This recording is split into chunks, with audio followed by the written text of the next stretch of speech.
What in the hell is going on, everybody? Man Cave Sports, Mike reporting from beautiful Fort Myers, where I am lucky to be this week, having a great time out here, joined by our esteemed colleagues, or at least one esteemed colleague, uh, It's the village idiot and my good buddy Steve. Anyways, good to see you guys here today. And we are here for another edition of Hungry Like the Wolves, our weekly podcast to talk about all things Minnesota Timberwolves.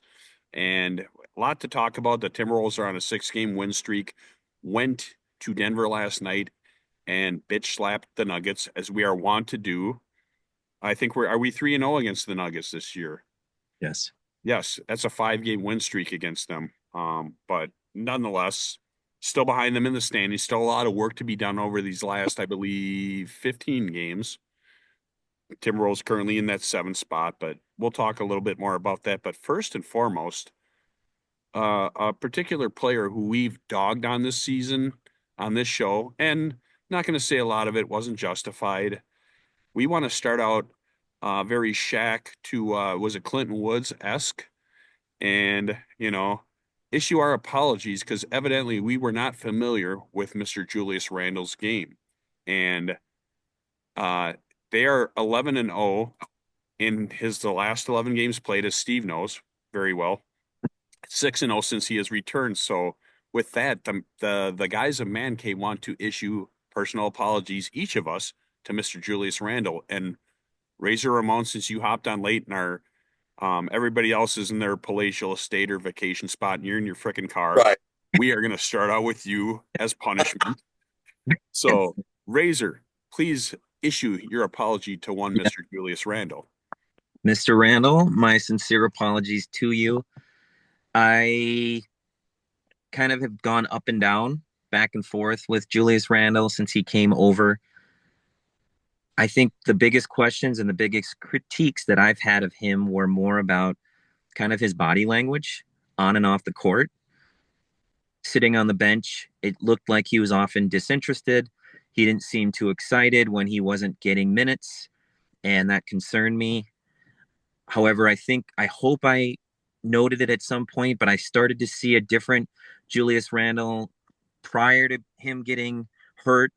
The vibes started getting a little better, and then they continued to stay good even while he was injured and sitting on the bench. And then he got healthy, and as you said, he's been balling out. 11-0 pre-injury, post-injury, since he's in the last 11 games he's played. He's played very solid defense. Turnovers are still a little high, but I mean he's playing that bully ball that he's known for. I mean, he was Yep. bullying Jokic around last night on some of those drives to the basket. And when he was tasked with guarding Jokic, I mean Jokic was getting his, I mean, all night long, but he never really got to go off in finding teammates, getting others involved. I think he only had 4 assists, and he averages like 10, 11, 12 a game. And Right. Randall really stood up to him physically, and not only stood up to him, but forced his will upon Jokic on the offensive side of things. And Jokic isn't known as a great defender, but Randall was bullying him out of the way on a few of those drives to the basket, and he was hitting his threes. So it's fun to see. It's fun to see the good vibes happening. It's fun to see Randall kind of getting his apologies from us and getting his love from his teammates. And damn, I it's a good problem to have with him at power forward and Naz Reid at power forward. Be naughty. All right, Jules. I'm sorry. You're the best. I'm the worst. You are smart and I am dumb. You're very attractive and I'm not very good looking. I sincerely apologize. But in all seriousness, man, the guy has been, after that break, he's coming on out. I mean, Sticky Fingers is our little nickname for him. I mean, he's getting rid of that ball. And I'm sorry, Jules. I'm just so sorry, Mr. Steve. That didn't seem very sincere. Oh, I yeah, I will say this, and I said it publicly on the old quit a machine last night, Matt. This is probably the first game that I saw him play that I thought he majorly impacted the outcome of the game. That he was a force, that he was a major piece of why we won. Like Ramon said, very physical. He wasn't afraid to go right at Jokic, and he wasn't afraid to, Jokic tried to back him down, and he's just like, nah, if the refs are going to let me play, I'm throwing a forearm in your kidney, bud. He wasn't afraid to do that, and I think that's great. The part where I struggle with coming to terms with my apologies is to say that his turnover numbers are a little high is like saying that if you sit next to Willie Nelson and Snoop Dogg, that you might get a little high. Okay, this guy's averaging more than 3 turnovers a game. The other day, I went on the other game. He had 5 turnovers, and he should have had 10 because he was, he went from sticky to butterfingers. The ball was falling off his hands, off his feet. It was bouncing off other people. Last night, though, I will say this. He looked a lot better. There's only 2 or 3 instances that I saw where he went in the middle of the lane and the ball's flying and people are scrambling and it looks like, a rugby scrum. But I will say this. Last night, he looked really good. He looked like an important piece. He looked like the reason why we traded for him. DiVincenzo's looked good all year as far as I'm concerned. And, I was excited about him. But Randle last night looked really good. And so I will state publicly that I think if he continues to play this type of ball, especially getting into the playoffs, I will more than happy spend a 5-minute soliloquy singing his praises, owning to him about how he has changed our lives and Cat who. But for me, it's one, right? You got me one. You got me one game where you really went out and you were the difference, right? He was a big difference in that game. I think TSJ had a little bit to push him, but you know what? He looked great last night. I'm not going to dog him for that. I think he looked fantastic. His physicality, the way that he was able to hit the threes, the way that he attacked the rim, it was fantastic. So I'm going to give that up to Mr. Jules. He played really well last night. I love it. Keep it up, buddy. I am more than happy to see it. And I will eat a whole plate of crow, but I need more than one. All right. And, I was the biggest, as much as any of us, man, I think all of us liked Cat, maybe except for being naughty. But, I wanted to compare him specifically to Cat, what Cat did here, et cetera. And they're different players. They're different people. But I will say this, Jules, I'm on board. I know you're going to be here at least through the season. We don't know what the offseason brings. Who cares? I'm ready to ride or die with Mr. Randle there. I think he's playing for this season, Steve. Don't get too don't get too shook there with that look on your face. But no, I mean this is the team we have, and what I love is we're healthy. We're totally healthy now, and I know there was debate about whether to start Nas over him, whether to start Dante over Conley. I like Finch's rotation now. Unfortunately, the TSJs, Clarkson, Dillinghams of the world are gonna suffer minute wise because of the return of them, including Rudy, who came back the last 2 games, and we'll get to Rudy. But yeah, Jules, let's keep rolling. And I see the chemistry he's starting to develop with his team. And even out there with Rudy, because it's been a clunky transition for the two of them, and they've been hurt lately. But I see Jules throwing up, and sometimes almost a little too aggressively throwing up alley-oops to Rudy. Jules seems like he likes the team. He likes his teammates. He's understanding how the Timberwolves operate and what a defensive juggernaut they are. And he's out there doing everything he can to help the team win. So, Jules, I apologize. I was not familiar with your game. With that, we'll go to let's talk about Rudy. It's been 2 games back, but I'll tell you what, he was a force. I mean, let's be honest. Joker always scores against us, and I'm fine with that. Joker's going to get his. I'll tell you what, though, early in the game, he was hesitant to take open threes. I don't give a crap if we give up 30, 40 to Joker. If he's not getting rebounds and assists, which he wasn't last night, and you saw outside of him and Westbrook and maybe Jamal Murray for 5 minutes, they didn't have anything. They had nothing, and Russ was having about as good of a game as he's had all year. Joker's going to get his points, but when you can limit his rebounding, his assists, and let's be honest, on defense, he's not been a juggernaut. He's not known to hustle back. So love what I'm seeing from Rudy. Ramon, what do you think about Rudy's first 2 games back and what kind of impact it's had on the team. I mean, they left him on an island last night against three-time MVP, and he was asked to guard the three-time MVP one-on-one, no help.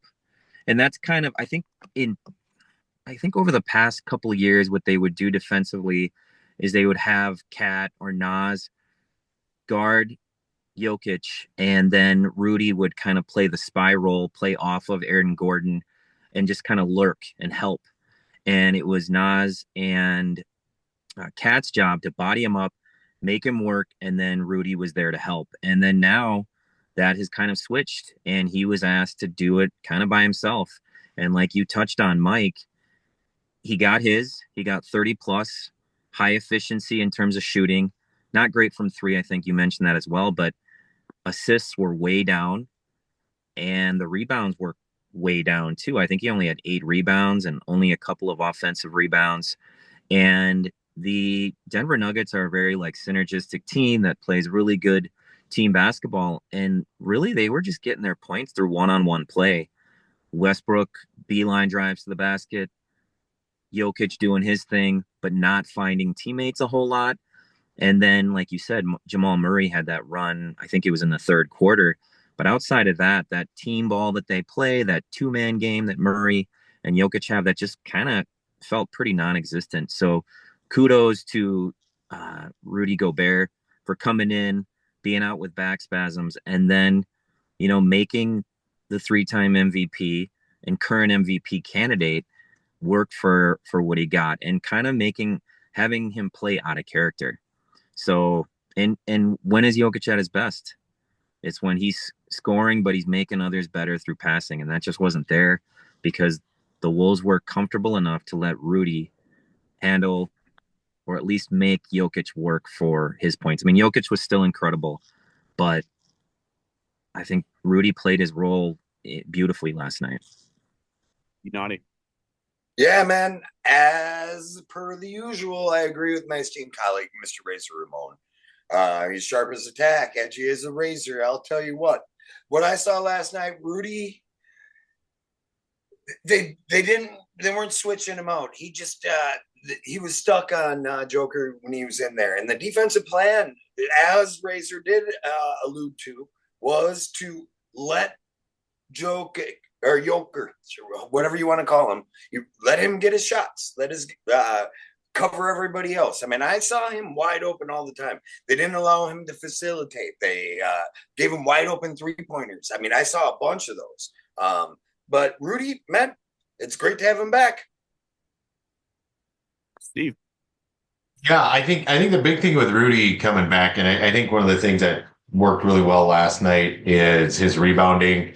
Rudy had 10 boards, 7 of them were on the defensive side, limiting those second chance opportunities really big.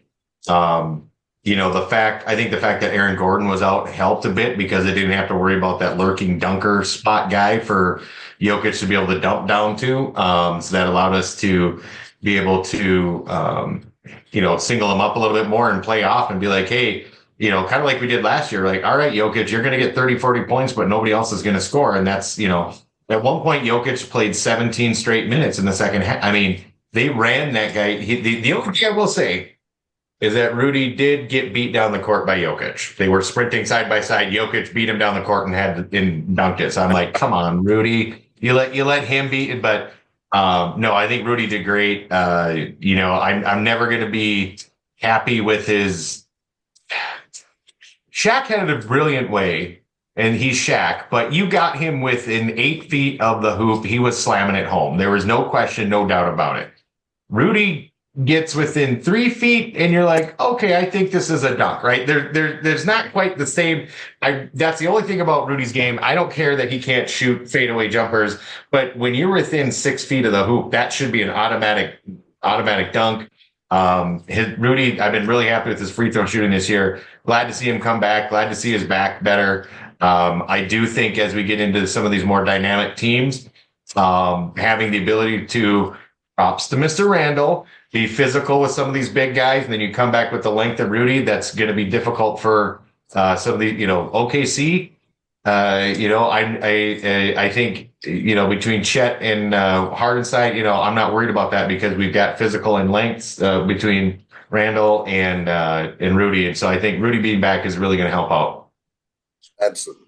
Yeah, it's interesting. You just talked about Chet and I watched them play Boston last night before the Wolves went on against Denver. And the interesting thing this year and what you see is records don't seem to matter as much as matchups. And I like the way we match up with most teams in the West, just because, Denver, much better record than us. I mean, we're probably 4 or 5 games behind them, but we're 3-0 against them. Obviously, Houston's a team that's given us a little problems this year, and we're close to the same record. They're a little better than us, but OKC, we played well.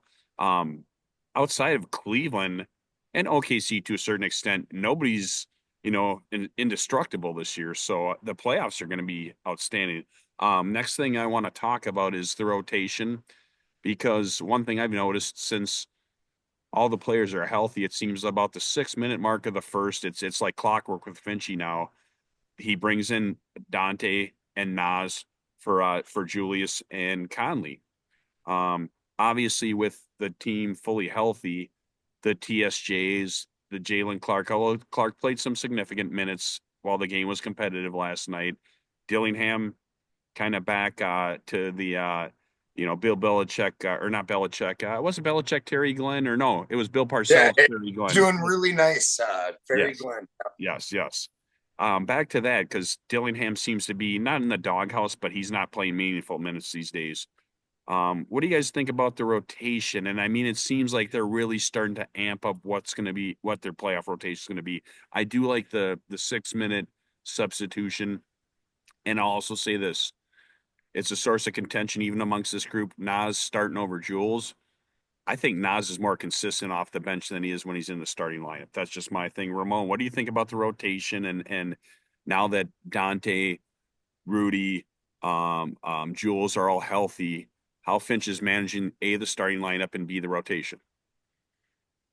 Well, as I've talked about a lot this season, is I've called Finchy, even though I'm a believer, Finchy, no apologies needed here. I've been a believer, but I've been frustrated with his 8-man rotation that he stuck with one ninth guy getting 5-6 minutes a night. That kind of looks like that might be back. However, it looks like he might be right. They seem to have found something. I mean, even Mike Conley, I think he still could end up on the bench at some point with DiVincenzo still on that minutes restriction.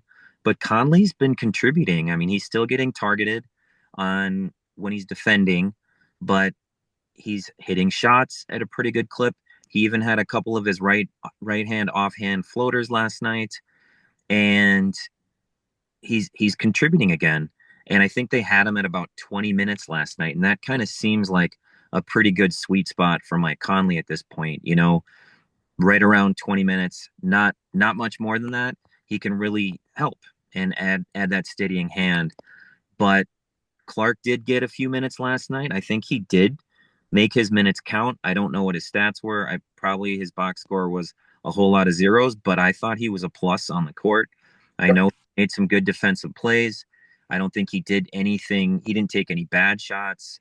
He played within the flow, played great, very solid defense as usual. So I do think we're going to be back to this kind of 8-man rotation with that ninth guy, probably Clark or TSJ getting those minutes. And, at this point in the season, when you're fighting for playoff positioning, I think it is time to kind of shorten things. Although I do hope that if guys come in and aren't energetic or are playing selfish basketball, that Finch will say, all right, Clark, TSJ, you're Dillingham, you're going in and you're going to give us a lift with your energy. You naughty? Yeah, I agree. But the thing I don't agree on, that's 10-man rotation with TSJ and Mr. Clark. I kind of see this 10-man rotation kind of sticking around. Just like Razor said for the last couple of weeks, Jalen Clark taking the hottest best offensive threat. It has made Jaden a little bit more. I mean, he's crashing the boards. He's not having to worry about that. I kind of see the 10-man rotation sticking around a little bit. I listened to an interview with Mike Conley today, and he said that he's feeling as healthy as he has all year long, and it's showing. I mean, maybe 20 to 25 minutes would be the sweet spot on that. But as far as the rotation, I think Finchy gets it. I think they're going to be a 9-10 man rotation the rest of the way. The one thing I want to work on my Finchy, you guys know I'm a guy. I love the guy. But those timeouts on like 15-1 runs, that's the only problem I got with it. He's gotten better, though. He lets him play through it a little too much. Yeah. That's his philosophy. Mr. Steve. Yeah, I was just reviewing the minute count here. You can definitely see, Jalen got 9 minutes, Nah got 16. Everybody else, Nas,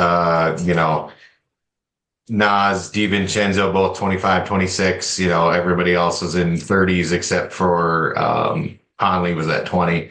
And then you got the garbage time 5 minutes. I'm going to say this about Finch, though. I think he's shortening it down to eight-man bench again. I think is a mistake.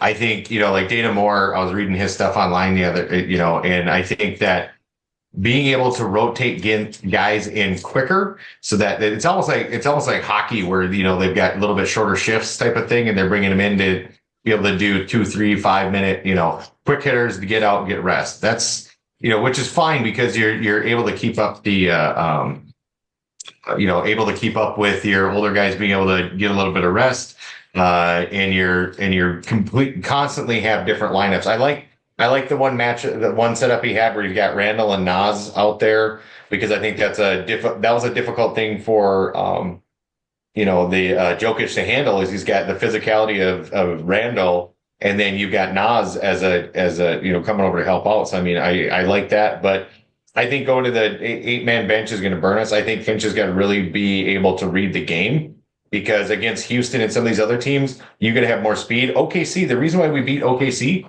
we ran them out the gym, right? We got them tired.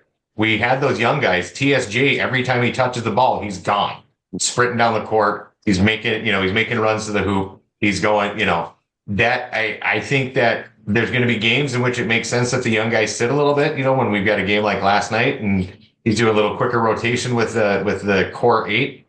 Fine, I get it. It looked like a playoff game, right? That looked right back to the playoff series last year. But I think Mr. Finchy, he's got to be willing to make those changes and be quick and be like, no, we need energy. We need a spurt. Clark, TSJ, Dillingham, get in there. Give me 5 minutes of just crazy. Just go nuts. Push this team.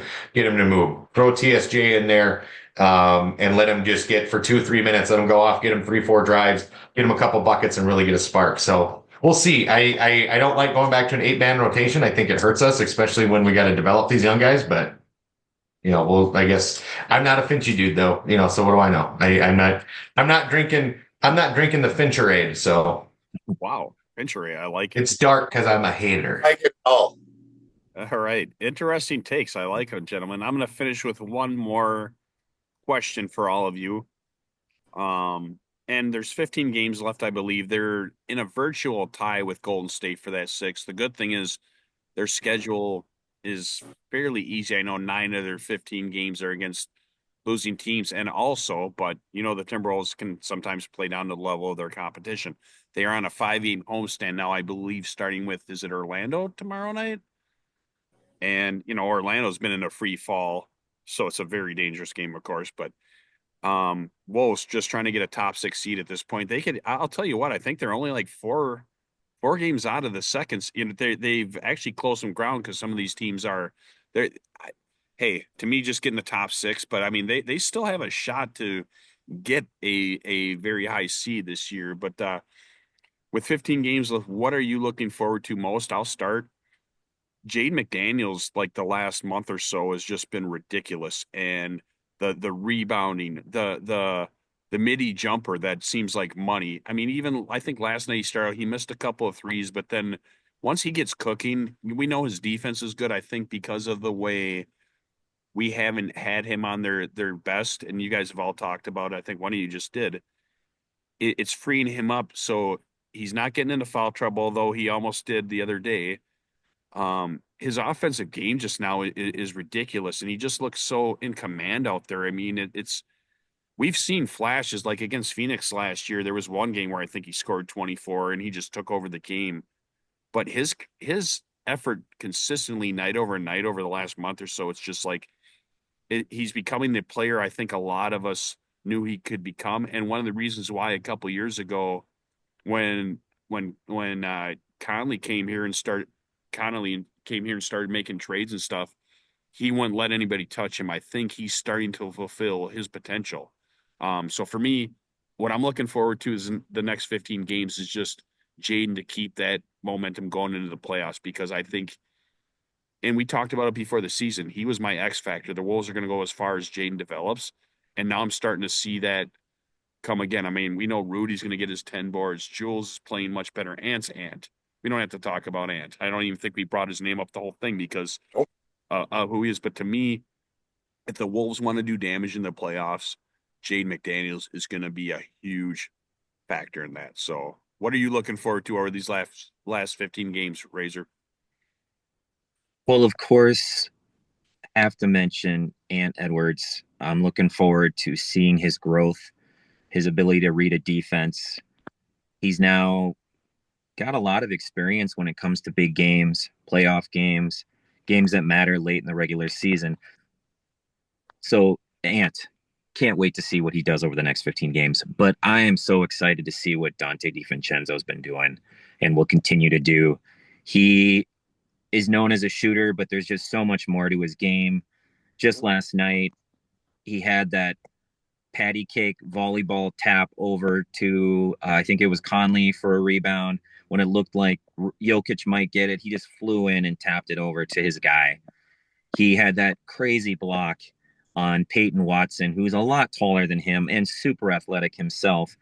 And, you know, you see these players calling for a challenge and you can't really trust any of them. And he was like, I'm telling you. And he was absolutely right. That was an insane block. And then there was that other play where it looked like Christian Brown had a possible reverse layup and he just skied in there and came down and stripped the ball out of his hands. So just to see his energy, his defensive playmaking ability, his offensive playmaking ability, and then he's just a big game player. I mean, just remembering what he did last year for the Knicks. I mean, even the Milwaukee Bucks a few years back when he was on their team as a young player, he helped them in their playoff runs. So I am really excited to see what he can do. I mean, he was really why we made that trade, right? I mean, he was the player that made that, like, kind of put that trade over the finish line. So I'm excited to see him. Be naughty. Yeah, man. Next 15 games, what am I looking for? I think we're hitting on something. The last 6 games, I think there's something more to be coming out of us. I'm just like, yeah, let's keep the pedal to the metal. Let's keep doing what we're doing right now, and let's just see what happens. I think we can even get better. And it'd be nice in these 15 games. Let's clean it up. No injuries, no injuries. I like that Ant's still getting double teamed and he's facilitating really nicely. I just want to keep this positive thing going on. You guys know me. I'm all about positivity. And when I see positivity, I'm going to roll with it. That's what I want to see the next 15 games. Did you guys, by the way, see his interview last night about being double teamed? Did he say something? I didn't see it. No, he's been watching video of Luka getting double teamed. He threw that out in the interview. I forget which beat writer had that last night, Hines or more, one of them. I saw that today, and it was excellent. Like, he detailed, like, hey, I've been sitting here the last month, because remember, he was complaining about it earlier in the season, and you could see Michael Jordan straight on. Yes, he called Michael Jordan, and then he's been watching film of Luka, and I'll tell you what, where it was a problem earlier in the season, it is no longer a problem. Yeah, except for that step back three when he's like cutting people off. I mean, I'd like him to run to the lane a little bit more, but I mean, we got our superstar. Mr. Steve. Yeah, I'm looking to see them. They're starting to gel better on defense. I think that I'm hoping that Finch has learned when to inject the speed and the youth into the game, so that it doesn't slow down. Because earlier in the season, we were stuck in that. That's why we call them sticky fingers. That's why, Conley and them, they played a very slow half court game. One of the things that we found that gives us success is when we play up tempo. That tempo and that energy and that speed from DiVincenzo and some of these other guys, it's infectious. It gets everybody else to move. It gets everybody to put in extra effort. And that's what we're looking for. So I think that they found, like you guys are saying, they found another gear here. I think they're getting back to their old defensive ways where it's like, hey, we're not afraid of anyone. We're not just walking people off the line. We're running people off the line. Their scramble drills on defense are a lot better. I think that, and I think, Ant's 3-point shooting, Dante's 3-point shooting, Nas is 3-point shooting. And then Julius dropping 2 or 3 of those, it just opens everything up. That was one of the things, is that even when last night, when they were trying to make a run, when Denver tried to make a run, we just boom, boom, boom, started chucking some threes. And, Dante coming in and doing his hustle plays. I'm excited to see this. I think, and I was just looking here, we're only 4 games out of second, right? We're not going to catch OKC. But Memphis and Denver right now both have have identical records, 42 and 24. We're 4 games back a second. There's nothing. We keep playing like this, hopefully Randle we never lose with Randle in again. And I got to apologize and send him a card and chocolates and roses, and profess my love to him because we keep winning. I am more than happy to do that if this keeps happening. But, looking at the standings, like you're talking about, 4 games back with 17, 18 to go. That ain't much. I mean, that's not much to pick up. I'm looking at us being, we should be in the top 6. If not, it'd be funny to see the way the season goes. Look back at what our predictions were, like from the season, after the trade, and then see, because some of us said 2-3, some of us said 4-5, some of us said 6. It'll be interesting to see how we land up, because we're in position right now. The team's running high. Like we could definitely get up into the 2nd or 3rd seed just as easily as we could stay pat and be 500. So I'm thinking I'm going to go be naughty on it. I'm going to be positive. Second in the Western Conference. Let's go. All right, gentlemen. Well, I appreciate it. I've extended my stay here at the pool. I think it closed at when the sun went down, which is about an hour ago, and now I have people out here kind of looking at me wondering who the hell I am and what the hell I'm doing out here. So with that, we will wrap up this edition of Hungry Like the Wolves. Gentlemen, I appreciate you.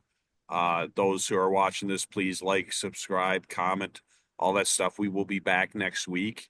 And that is a wrap. Thanks, guys. We will talk to you soon.